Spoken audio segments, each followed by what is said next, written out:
Kemudian yang ketiga, Bapak Ibu rahimakumullah, Rasulullah sallallahu alaihi wasallam ngendika, inggih menika wa hubbud dunya, terlalu mencintai dunia, menjadikan dunia sebagai tujuan sampai melupakan akhiratnya, meninggalkan akhirat hanya untuk mendapatkan dunia.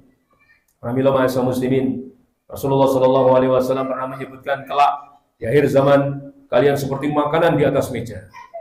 Orang-orang akan memperebutkan kalian. Kaum-kaum yang lain, umat-umat yang lain, ya Rasulullah, apakah waktu itu kondisi kami sedang dalam kondisi jumlahnya sedikit? Oh enggak, jumlah kamu banyak. Tapi kalian seperti buih di pantai, enggak ada kekuatan. Rono melu rono, rene melu rene. Kenapa kami bisa seperti itu ya Rasulullah? Karena kalian menderita penyakit wahan. Apa itu wahan Bapak Ibu? Hubbud dunya wa karahiyatul maut.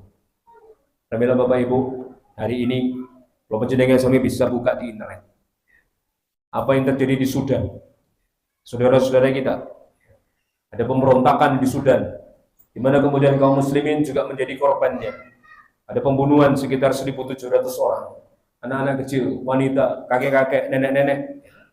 Kalau kita lihat videonya itu, Masya Allah. Belum lagi Palestina.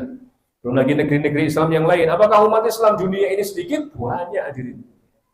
Tapi kita tidak bisa melakukan apa-apa kecuali hanya berdoa saja. Semoga Allah Subhanahu wa taala menurunkan pertolongan dan bantuannya. Maka ma'asyiral muslimin, hubbud dunya, terlalu mencintai dunia. Dunia silakan dicari, tapi kata Umar bin Khattab, cukup dunia di tangan. Jangan sampai dimasukkan ke dalam hati kita.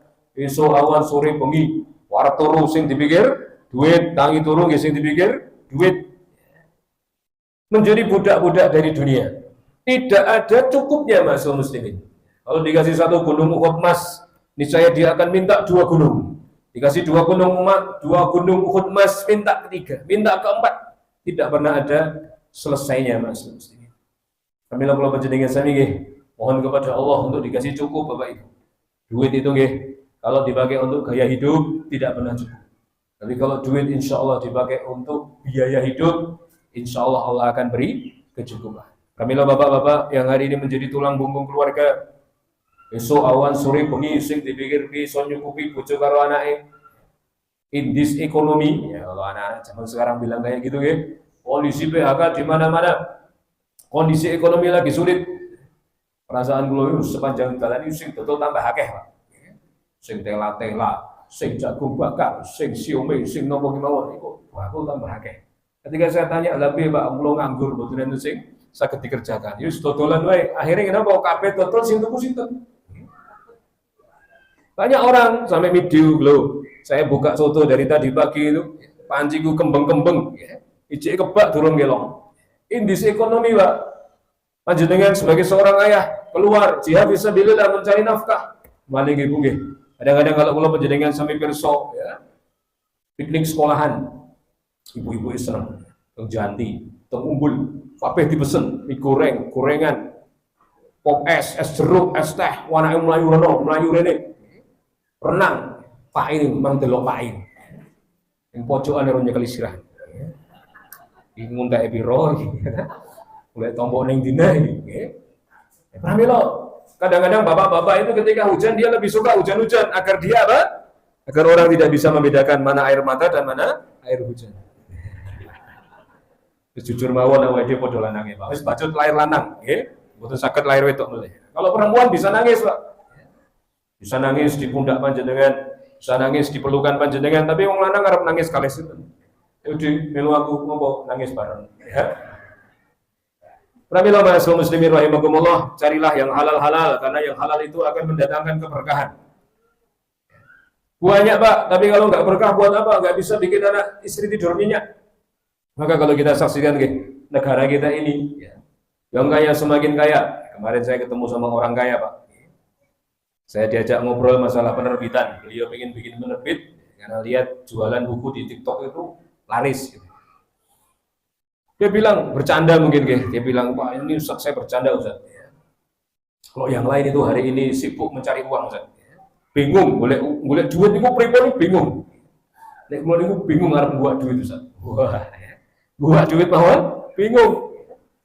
Maka saya mikir, wah pantesan ya, kok banyak orang kaya semakin kaya, sementara yang miskin justru semakin miskin, karena ya sistemnya seperti itu. Tidak ada keadilan. Oleh karena itu, Bapak Ibu rahimakumullah, cintai dunia ini secukupnya. Jangan sampai kemudian dia menghalangi kita untuk berbuat baik untuk akhirat kita. Lihatlah bagaimana kisah Sa'labah, seorang pemuda yang ketika datang paling akhir, ketika pulang paling cepat. Rasulullah bertanya, Sa'labah, kamu itu kenapa? Kalau ke masjid, kamu mesti datangnya paling akhir, tapi kalau pulang kok paling cepat? Ya Rasulullah, saya cuma punya sarung satu ya Rasulullah. Saya harus bergantian dengan istri saya. Lalu Nabi SAW memberikan 2 ekor kambing. Ini buat kamu, silakan kamu ternak. Akhirnya Sa'labah mengembangbiakkan kambingnya itu, Pak. Dari mulai 2 ekor bisa menjadi ratusan ekor. Saiki ora telat meneh, malah ora tau ning masjid. Oleh karena itu, Bapak Ibu, rahimakumullah, kadang-kadang ya kita belum diuji dengan nikmat dunia yang banyak, kita sudah meninggalkan kebaikan-kebaikan. Baru diuji dengan nikmat sedikit, kita sudah lupa sama Allah yang memberikan nikmat. Baru dikasih sesuatu yang kaya sedikit, kita sudah bingung bagaimana mengatur waktu kita antara waktu untuk agama dan juga waktu untuk dunia.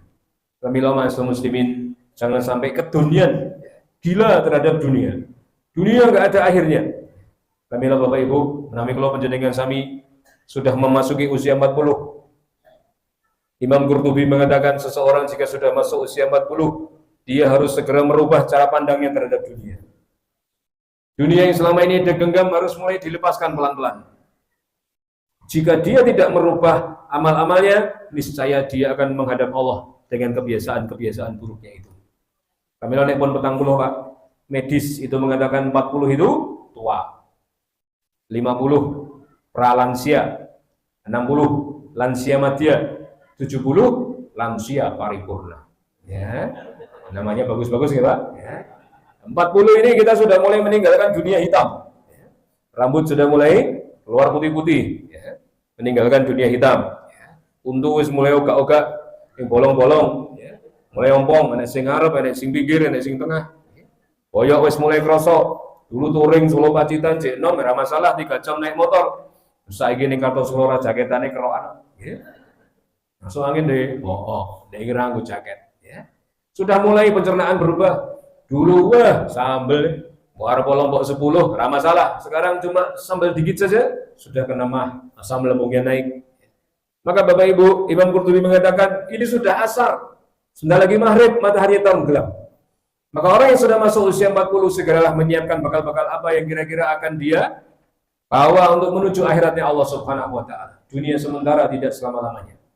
Baiklah Bapak Ibu, genggaman kita terhadap dunia ini sudah mulai harus dilepaskan sedikit demi sedikit. Dulu yang kita rangkul-rangkul umur 20, umur 30, nyambut gawe yang diwai parani, Sumatera, Kalimantan, Papua, pokok mencuan. Awake ra kroso. Ini giliran sekarang sudah 40, 50, 60, sudah mulai dikasih tanda-tanda sama Allah Subhanahu wa taala. Dengan semi harus segera merubah kebiasaan-kebiasaan buruk kita. Kemudian yang